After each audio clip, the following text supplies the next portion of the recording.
berbasis teknologi informasi dalam upaya meningkatkan kreativitas siswa di SMA Dharma Praja Denpasar.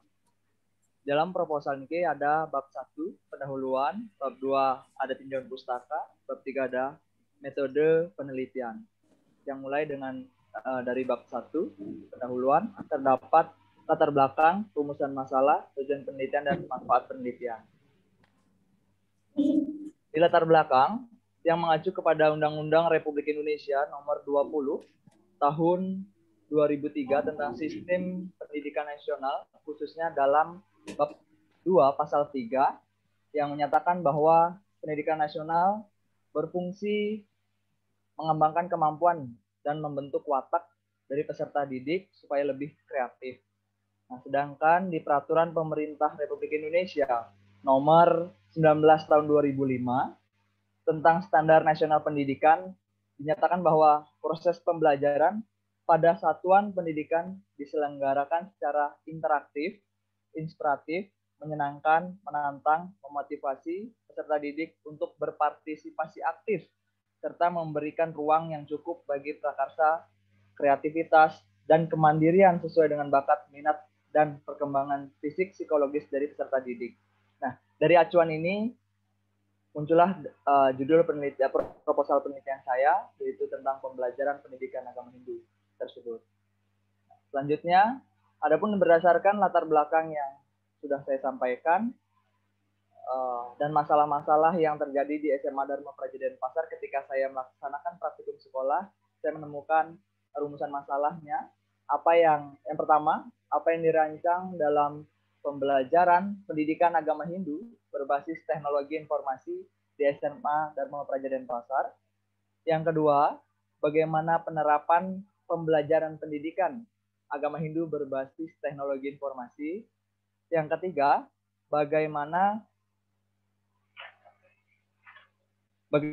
dampak penerapan pembelajaran pendidikan agama Hindu berbasis teknologi informasi terhadap kreativitas siswa di SMA Dharma Praja Denpasar. Itu rumusan masalah. Adapun tujuan penelitiannya, yang pertama ada tujuan umum dan tujuan khusus. Yang membahas tujuan umumnya terlebih dahulu, yang bertujuan untuk meningkatkan kualitas dan kreativitas pendidik dan peserta didik dalam menghadapi era globalisasi atau era industri 4.0 dengan sangat mudah dan cepat serta efisien, efektif. Itu tujuan umumnya. Setelah itu tujuan khususnya, tidak terlihat.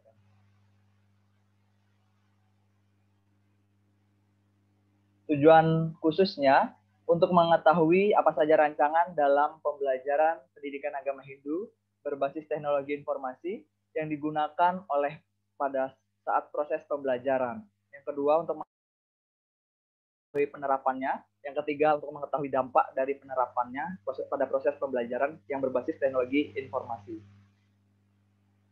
Selanjutnya, ada manfaat penelitian, manfaat teoritis, dan manfaat praktis. Manfaat teoritisnya yaitu untuk mengembangkan teori bagi pengembang teori pendidikan.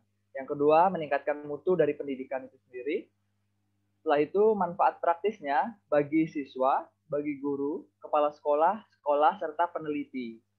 Itu manfaat penelitian. Kita lanjut ke bab 2, yaitu tinjauan pustaka. Terdapat kajian pustaka, konsep, dan teori. Yang membahas kajian pustaka yang pada proposal penelitian ini, saya mengambil dari Desi penelitiannya pada 2017 dalam penelitiannya berjudul Penggunaan Media Teknologi Informasi dan Komunikasi dalam Pembelajaran Pendidikan Agama Hindu di SMP Negeri 2 Semarapura, Denpasar, Kabupaten Klungkung.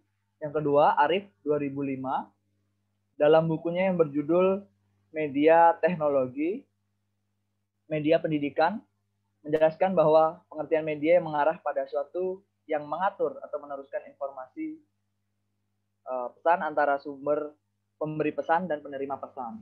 Yang ketiga, dari Munir pada tahun 2012 yang mengatakan bahwa untuk mengatasi keterbatasan pembelajaran jarak jauh yang tidak ada tatap mukanya, maka pembelajaran dilengkapi dengan menggunakan media yang memungkinkan terjadinya interaksi antara pengajar dan pembelajar, sehingga memungkinkan proses pembelajaran menjadi lebih efektif dan efisien. Setelah itu di bab 2 terdapat konsep. Konsep yang pertama adalah pendidikan agama Hindu yang mengutip dari Parisada Hindu Dharma Pusat pada tahun 2003. Pendidikan agama Hindu menurut Parisada Hindu Dharma Pusat yaitu untuk menyiapkan peserta didik untuk mengenal, memahami, menghayati, dan mengamalkan ajaran agama dalam kehidupan sehari-hari melalui proses perubahan dengan menanamkan kebiasaan-kebiasaan baik. Konsep yang kedua, teknologi informasi. Menurut Adler, Martin, dan Lucas dalam Abdul Qadir tahun 2003, teknologi informasi mencakup perangkat keras dan perangkat lunak untuk melaksanakan satu atau sejumlah tugas pemproses data seperti menangkap, mentransmisikan, menyimpan, mengambil, memanipulasi, atau menampilkan data. Konsep yang ketiga, kreativitas, yaitu bagaimana kemampuan untuk menciptakan dan mengembangkan sesuatu hal yang baru, yang menghubungkan beberapa hal yang sudah ada dan menjadikan sesuatu hal yang lebih baru lagi.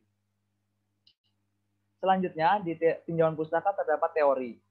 Dia mengambil dua teori, yaitu teori media pembelajaran dan teori konstruktivisme. Yang pertama, teori media pembelajaran menurut Briggs tahun 1979. Media pembelajaran diidentifikasi dengan 13 macam, yaitu objek, model, suara langsung, rekaman video, rekaman audio, media cetak, pembelajaran terprogram, papan tulis, media transparasi, film rangkai, film bingkai, film, televisi, dan gambar. Itu teori media pembelajaran. Yang kedua, teori konstruktivisme didefinisikan sebagai pembelajaran yang bersifat generatif, yaitu tindakan mencipta sesuatu makna dari apa yang dipelajari. Setelah itu, adapun bab ketiga, yaitu metode penelitian. Jenis penelitian yang adalah kualitatif, pendekatan penelitiannya yang menggunakan pedagogik, yaitu mengembangkan kepribadian siswa agar mempersiapkan dirinya untuk menjalani kehidupan.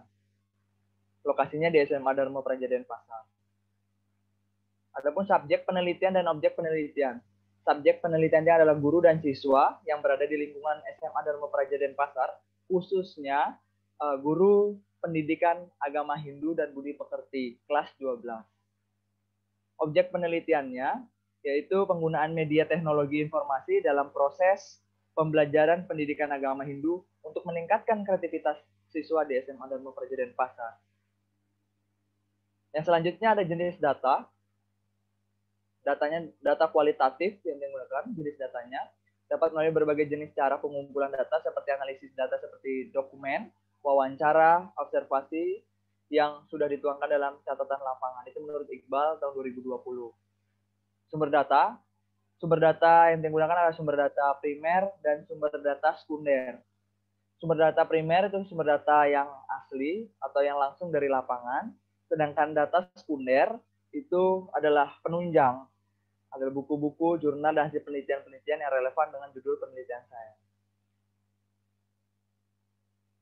Selanjutnya ada instrumen penelitian. Instrumen penelitian ini juga menggunakan instrumen penelitian berupa tape recorder atau recorder voice, kamera digital, dan pedoman wawancara. Teknik yang digunakan untuk penentuan informan, teknik purpose sampling, jadi hanya kepala sekolah, guru, dan siswa saja, sesuai dengan pendidikan agama Hindu. Metode pengumpulan datanya yang menggunakan metode observasi, wawancara, studi kepustakaan, studi dokumentasi. Teknik analisis datanya yang menggunakan deskriptif kualitatif dan interpretasi.